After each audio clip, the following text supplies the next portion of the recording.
Hello students, good morning. How are you? I hope you all are fine.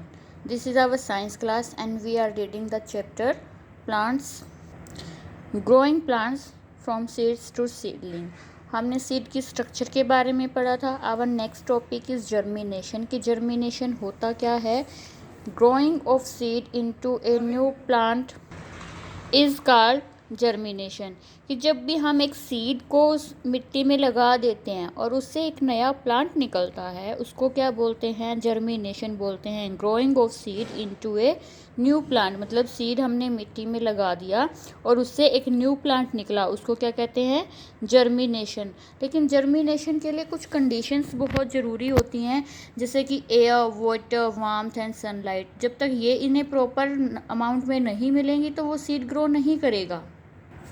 यहाँ ये step दे रखे हैं. Step है यहाँ पर जर्मिनेशन की, कि फर्स्ट क्या किया, हमने एक सीड लिया और सीड को मिट्टी में लगा दिया. जब हम इसे प्रॉपर वाटर देते हैं और इसे सनलाइट मिलती है तो क्या होता है, इस सीड में से नया प्लांट इस तरह से निकलना स्टार्ट हो जाता है. ठीक है, ये सबसे पहले क्या निकलती है, रूट निकलती है, रूट बनती है. उसके बाद ये सीड, जो सीड कोट होता है, सबसे पहले वो रिमूव हो जाता है. ठीक है, उसके बाद कोटिलिडन से इसे फूड मिलता रहता है और फिर क्या होगा, ये अलग हो जाएगा सीड और इस तरह से प्लांट निकल जाएगा. और जब इस प्लांट के लीव्स आने स्टार्ट हो जाते हैं, लीव्स आ जाते हैं तो फोटोसिंथेसिस स्टार्ट हो जाता है. उसके बाद ये अपना फूड खुद बना सकता है फोटोसिंथेसिस की प्रोसेस से. कंडीशंस आपको याद रखनी ही पड़ेंगी. क्या क्या कंडीशंस होती है सीड जर्मिनेशन के लिए, एयर, वाटर, वार्मथ. वार्मथ कहाँ से मिलती है, सनलाइट से मिलती है. रूट क्या करती है, सॉइल से वाटर एंड मिनरल्स को एब्जॉर्ब करती है. ये कंडीशंस हैं, ये जर्मिनेशन है. जर्मिनेशन फिर से बता देती हूँ, बेबी प्लांट का निकलना. यहाँ से सीड जब हम लगाते हैं वहाँ से एक बेबी प्लांट का ग्रो करना क्या होता है, जर्मिनेशन होता है. और बेबी प्लांट को सीडलिंग भी कहते हैं. Now our next topic is dispersal of seeds. Dispersal of seeds क्या है, कि सीड्स है वो अपने प्लांट के लगते हैं. जैसे मैंने अगर नीम का प्लांट लगाया, नीम का ट्री है, उसकी आपको पता है निम्बोली लगती है, उसका फ्रूट होता है और उसका सीड जहाँ गिरेगा, बीज जहाँ गिरेगा, उसकी गुठली जहाँ गिरेगी, वहाँ से एक नया प्लांट आ जाएगा. ठीक है, तो ऐसे दूर दूर तक कैसे प्लांट्स फैलते हैं, कैसे सीड्स पहुँचते हैं, उन्हें बोलते हैं dispersal of seeds. This is the definition. The process of scattering of seeds away from the mother plant is called dispersal. It means mother plant कौन से हैं, जिस प्लांट के वो सीड्स लगे हैं.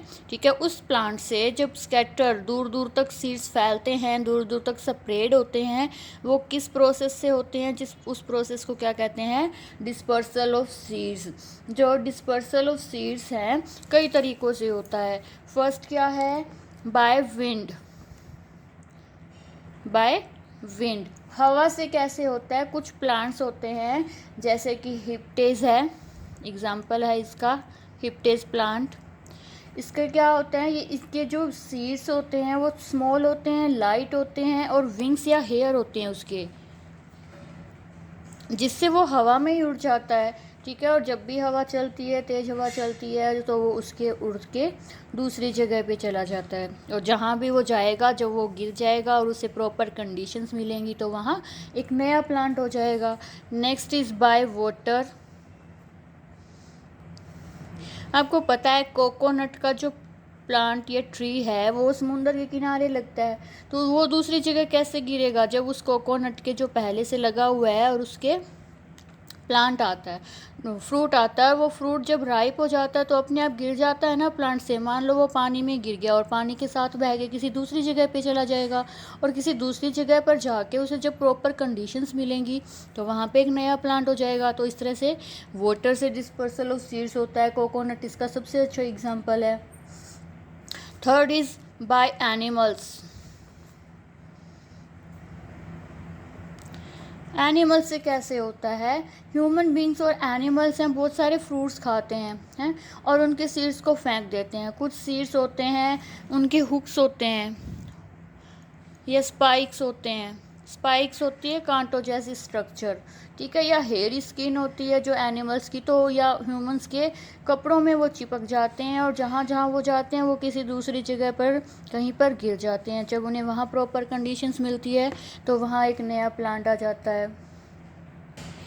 Next step is by explosion. इसका P पोड example है। यहाँ पर क्या होता है, जब फ्रूट राइप हो जाता है, पूरा फ्रूट पक जाता है, तो वो क्या होता है, ब्रस्ट हो जाता है, फट जाता है, और ब्रस्ट होने के बाद उसके सीड्स हैं वो दूर दूर स्कैटर हो जाते हैं, तो जहाँ भी उसे प्रॉपर कंडीशंस मिलती है वो नया प्लांट आ जाता है।